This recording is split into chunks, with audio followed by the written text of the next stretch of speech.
Hello, everyone, and welcome to the Confident Women Leaders Show. I have an amazing guest with me today and an author. Her name is Bella Ragazza. And we know that Confident Women Leaders Show is where women go from chaos to confidence and stepping in and stepping up and being the change that we know that the world needs us to be. We also believe that confident women leaders are changing the world. So, Bella, welcome. Thank you so much for having me, Dina. I'm very, very excited to be here. Yes, I'm so excited. Bella, I read your book over this last weekend, and it's called Estranged. As you can see, it's Bella Ragazza. And this book is a powerful, powerful book. I could not wait to get you on this show because this is a topic that a lot of people don't talk about, and that is estrangement. And I want to go through a little bit of the journey and a little bit about what you would like for the listeners to learn about you. And we're going to talk a little bit about this subject because nobody's talking about it. And there's lots of people in this world who probably have been touched by it at some point in time in their life. It is some of the most painful things that I've helped people move through, even including myself. So I appreciate and believe in what you're doing and your purpose. So my first question out of the gate for you, Bella, is what would you like the audience to know about you? Well, thank you, Dina. And you are right. I would like the audience to know that my sole motivation here is the fact that we're on the precipice of this great opportunity where we're seeing people talking about things like mental health and leaning into wellness and acceptance of a lot of traumas and things of people's past. But I don't see that niche. I really don't see the word estrangement being thrown around. And so as I was going through this process, I am a writer, I am a mother of two, and I am estranged from one by my own hand, which I get into in the book. And I felt that it was time to dip my toe. I didn't fully take the plunge. Full disclosure, I write under a pen name for anonymity just to protect naturally my family, the parties in the book, and my personal life. But it was time to start opening up that word, actually using the word, giving it a name. And the more that I used the term estrangement, I found people coming to me no matter where I went. I could be at a supermarket, I could be in a clubhouse room, I could be just in a dialogue, and I would drop just a line or two and somebody would DM me or message me or contact me and share their story. So there's great pain and there's not a lot of space because people don't know really what to do with people in the estranged scenario. They want to either kind of assuage your guilt and make you feel like things are going to get better, or there's a lot of judgment, and neither of those two aspects help somebody to heal and move forward. So I thought it was a great first step in opening up the dialogue. Yeah, you said a couple really important things. This is just a hard topic, first off. People who estrange other people, for whatever reason that is, right? They have their reasons. That's hard to talk about. People that are experiencing the estrangement, it's hard to talk about. You know, this is just a hard topic because it's so painful to so many people. How did you find the confidence to write this book? It's actually on Amazon. So I would encourage anyone that is being touched by the word estranged for any reason to read this book. It's a quick read. I read through it very quickly, but how did you find the confidence to write it? Well, you know, they often say that the best way to heal the inside is to focus on the outside. So that was actually a combination of my journaling. It started as a journal. I think we got it down. I feel like a record. We cut it down to 205, but that was a very long and winding process. That was probably over the course of 3 years of just my journal. And the really beautiful thing of the book was the very original manuscript was just so dark and so painful and didn't really have much hope. And then I would put it away, and each level that I came through in my confidence and in my healing, and when I found a little bit more hope, where I created and put more tools into my toolkit, I revised my journal. I revised the manuscript to reflect my journey along the 3 years, and the finished product was really one that I wanted it to be light. I wanted it to be easy enough, simple enough for people to digest, and I wanted it to be real, right? It's not this overly positive book that says, "Hey, this is going to be fantastic. You're going to heal. You're going to be great." But by the same token, it really does offer hope, and the Mhm. hope is that we really accept where we're at, we find the tools that work for us, and along the way of interviewing people, not formally, of course, but some of them were actually formal, but most of the time I'd randomly speak to either adult children that were estranged from their parents or other Mhm. parents that were estranged from their children. And each time I would help them, uh, I would be able to step into my confidence. And I'd like to just say something about confidence, if I may, that has nothing to do specific to the book. Oftentimes, a lot of women that I know, particularly women more so than men, maybe men are better fakes, or they can fake it till they make it, but I want women to hear this really loudly, that you don't have to be a CEO. You don't have to be in a real traditional leadership role where you feel we often think confidence, we put it into this box of something that's large and bold and significant. And I want people to Mhm. understand that there's a spectrum of confidence. Mhm. Mhm. And I give myself that leeway, almost like a paint, when you get the paint colors, the chips, and you say, okay, I'm on Mhm. this spectrum. There's gradations of my confidence.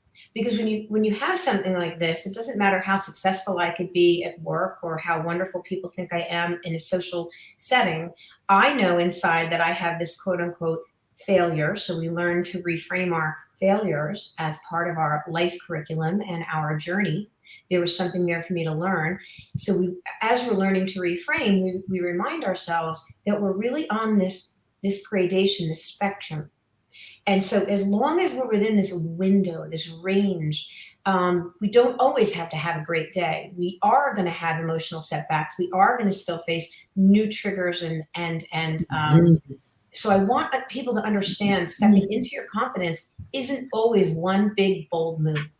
It can really be just somewhere staying in that range, in that spectrum of okayness with your Mhm. situation. Mhm. And as long as I can get back to that baseline, I just remind myself of my prior baseline with love. And however long it takes to get back to that baseline, it could be, an incremental 1% better, each day. But as Right. long as we're taking it in little chunks and Mhm. working on self-care and self-love, I don't want people to think of confidence as you have to step into this big bold thing, because it's not. It's really a scale, and you Right. slide back and forth. Right. I think one of the things that you just spoke about was triggers. There's a lot in your book about triggers. Yes. And talk to me a little bit about that. So yes, there are at a very, very, and I love how this actually ties very much into what you do with diagnostic thinking. The fact that there are these, I call them these grooves. We're like a record with these grooves and these little imprints in our brains, and people don't think. Again, we associate the word trigger with something really cataclysmic, or something really devastating, or an Mhm. egregious one-time Mhm. act, a woman who Yep. perhaps was assaulted or something. It's not like that. We can have Mhm. repeated stimuli that hits. So when we face these triggers, oftentimes that unconscious thinking, we just want to step back from them. We just want to immediately vacate the premise rather than learning to lean in a, Mhm. in a healthy way. And that was also something that I wanted to bring to light in this book, to say facing your triggers does not have to be, again, something that is horrifying to do. Now, there are going to be, I'm all for mental health and professional health and unpacking things with people who are qualified. Mhm. After you get to a point where you're kind of on your own, right? We need to have tools in our toolkit, and we need to not be afraid of facing those triggers, because they are really sometimes the most innocuous things. You think they're always something huge, and they may not be. We Mhm. might just sense the energy. Somebody may meet our energy, and we we will all know that we attract, like attracts like.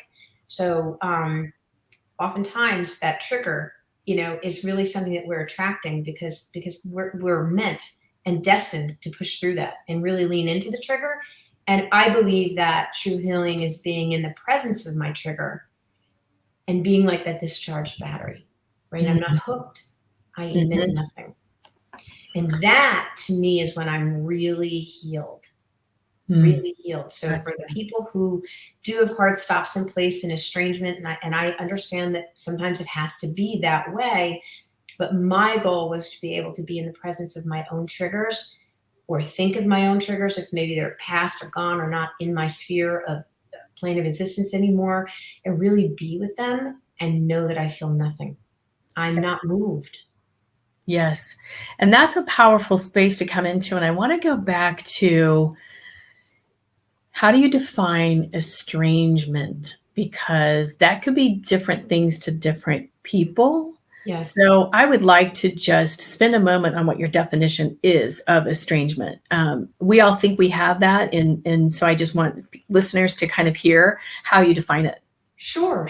Well, certainly, again, back to the gradations, right? There are all different levels of estrangement. I mean, you can have estrangement in my particular case where you have hard boundaries and, you physically, in my case, I'm a mother. Anybody who has a child of their own, when you lose complete touch with that child, you don't hear them, you don't see them, you don't, smell their smells or feel their, their hugs or their warmth. That's a physical separation. It's like the death of a relationship, but they're still alive. So when the hard death is there, as grievous as that is, I think something in the brain reminds us like, okay, that person is really truly gone. They are deceased, they're gone. And I think you can move through that stage, the natural stages of grief. I think there's some confusion when you have the death or experience the death of a relationship, and yet this brain of yours knows that person is still very much alive, thriving. They may be right around the corner from you. And so it's a little harder to move through the natural stages of grief. And then you can have kind of what I call a mild estrangement or a covert estrangement, where it's that sensation of walking on eggshells, or it's that perfunctory kind of relationship where maybe it once was a closeness and now it's not. So I think that estrangement is really, it's just the absence of the way the relationship used to be at its best. So whatever your relationship was, or however the relationship was at its best, your personal best, it's all different for each of us. When we do something that deconstructs that foundation, we pull that foundation apart, and then we try and knit that relationship back together again in some way, shape, or form. It might not be. It's kind of like gluing a teacup back together. It may hold water again, but you're always going to see the evidence of those fractures. So it is a very personalized thing, and we can be in any varying levels of estrangement. I think it's the wanting of the way it used to be when it just can no longer be that way. Oh, absolutely. And I do a lot of work with the unconscious thinking, right? Because we only use conscious thinking about 5% of the time, which is the place where you come to when you're like, okay, I'm feeling estranged. I know this is happening. This is the new normal. And that has to be an okay thing, right? Where the unconscious piece of this is just that pain and that yearning for wanting something that you remember.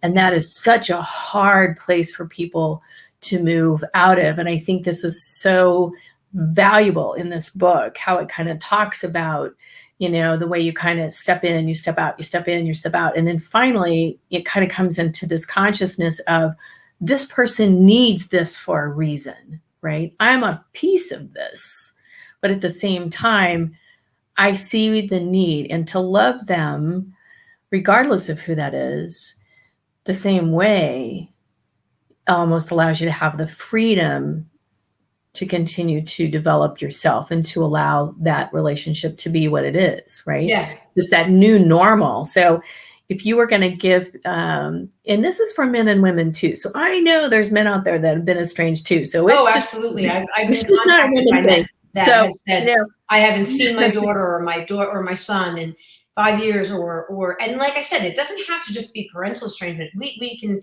be covert estrangement. It can be even in the office setting, somebody that yeah, you work with really closely, or a partner that you had, or any kind of yeah, partnership. It's really yeah, that division of the relationship when, yep, you somebody just shuts down, and you have to remember you can't control their authorship. right, right. And they're right. The other thing I tell people all the time is That's right. everybody's right. And they're Yeah, like, but how could they be right? They're right. they're right. Because this is their perspective. So they're right. And It's when you their need. honor that, you're Yeah, serving that, you're loving them. And I say, you know what? I can love yeah, and focus on building the energetic bridge rather than maintaining the right, energetic wall. right. Yeah, it's almost like you said, allowing yourself to love the situation in a lot of ways by allowing yourself to just loving yourself through all of your warts and all the things that happen for every human being, right? Yes. Forgiving yourself, allowing yourself to see the places where you had a hand in this outcome, and and they did too, but it's not a one-way street, right? We all have Right. hands in how things happen, but it is a painful place to navigate. If you were going to give anyone who's listening today, man or woman, 3 tips about how do you deal with estrangement, what would you say to them? Whew. The top 3 tips on how to deal with estrangement. Well, I would say the very first thing is to fill your personal toolkit, whatever that toolkit looks like. And I don't want to say this in a way that's demeaning to anything that's positive, because so I'm all for positivity. I'm all for the positive thinking. But one of the things that I lean into in the book is raise your hand if you're like me, if you're in this estranged place in the very beginning, especially. It's the affirmations, the typical things that we find in our toolkits. They don't really work, right? We don't receive what we don't believe. So when you're in that negative of a place, Right. I would say learn to embrace neutral. Number one. Mm. So neutrality for me was the first space I got to, because I knew I wasn't going to be positive. I was trying every single trick, tool, thing under the sun. It was just bouncing off of me because I wasn't going to receive it. So I Right. embraced neutral. And neutral is like, I'm not so happy, I'm not so sad. So that's the first thing. The second thing is really to take ownership, not to beat up on ourselves anymore. But Right. here's what ownership allows. Ownership allows you to stop being a victim of your circumstance. And when you take ownership, it allowed me to go back in time. And for me personally, learn, wow, okay, this might have been missed in me when I was younger, or this might have been something that I needed to have counseling for or medication for. The reason that's important is because it cracks open the door of compassion. Mm. Because again, how can you self-love when you're self-loathing? You can't Yeah. have two at the same time. Yeah. So neutrality would be number one. And then finding a way to crack open the door of compassion. From compassion, you can be led down the path towards working on self-love. Self-love is a difficult thing to really embrace. And then the third thing I would say, which is really a dream of mine to create, is to make sure that you're in a community of like-minded others. And what I mean by like-minded others is, again, remember the gradation. Well, Mhm. along the spectrum of healing here. So Right. at first, you might find a group that supports you where you're at in your anger, or in your disbelief, or in your rage. Then you might find a group that supports you while you're feeling sad and you're moving through these stages of grief. But as you come into accountability, as you come into this, aha, wow, I get this now. Mhm. I created this. We don't want to stay stuck there, because Right. that's when we start right? We Right. whip ourselves. So make sure that you're with people who are able to foster your growth along the way, and find a safe space where you're encouraged to continue to move forward and live your life. you think you can't live this life, or you have to live this life. You may have a spouse or other children or a job or your health, or then you've got to find ways of moving forward. And if you stay in the wrong community, you'll stay stuck in that one place. You won't come out to the other side where you have the healthy growth. Right. And that's where all the right professionals come into play, and then all the right dialoguing comes into play, because you don't want to constantly be reminded, and I go into a lot of different tips and tricks in the book, but one of them is taking down my shrine, right? Yeah. I mean, what do we do when we lose people, or we suddenly, we've got pictures of them everywhere? And I actually took a cue, thinking back on through the years, because it happens over years. I mean, what looks like a sudden thing is never sudden, right? My daughter was estranging from me for a very long time, and now with clarity, I can look back and say, "Wow, I saw evidence of this, but I didn't really want to see it." There weren't family photos or things or statues or anything that really reminded her of me and her space for a very long time. So that may sound really harsh, right? A parent might be like, "Oh my God." I'm not saying like take all your children's things down in anger, or this person's things down in anger. Right. It's done in love. I keep one or two things that are memories of what I want to focus on to keep that energetic love flowing. And I don't have constant reminders. There's enough constant reminders of the deficits in our lives. So clean up your space. Really clean up your space. So that you don't, so that whatever you're looking at fills you with enough hope, because you always want to leave possibilities open, right? But you also want to have acceptance. So it's a balancing act. That might be more than three, but those are they're important. They are really important things. And you're right. I don't think you can get it down to three. So just to recap, you lean in and embrace this neutrality. Number two, become empty. I call it empty. You have to empty yourself, right? But take ownership for your part of what's happening. Self-compassion is big. You've got to have some self-love in there somewhere, because it's so painful. You have to be okay in loving yourself again. And sometimes that's a real hard step to step into. Find a way to open the door, even if it's a crack. Figure it out, right? And then clean up your space. Clean up your space. And then there's a lot of metaphors into that statement in itself. Yes. Right? You literally, figuratively, emotionally kind of clean that space. But also what's really important is to find the tribe, right? We all have situations in our life where if we can be in a place where we find a trusted tribe of people who can walk through this journey together, because this is such a powerful journey. Very, very powerful journey. It also, what I got out of it is, it's not a negative story. It's a redeeming story, right? It feels so painful because it's so hard when you're going through it, but there's a lot of hope in the book. And so I thank you so much, Bella, for writing the book. And I'd love for anyone out there who is listening to this, who would like to, speak to Bella, would ask, just message me. I'd love to connect you with her. Like I said, we recently met, read the book, fell in love with her in the book. That's just how this whole thing evolved.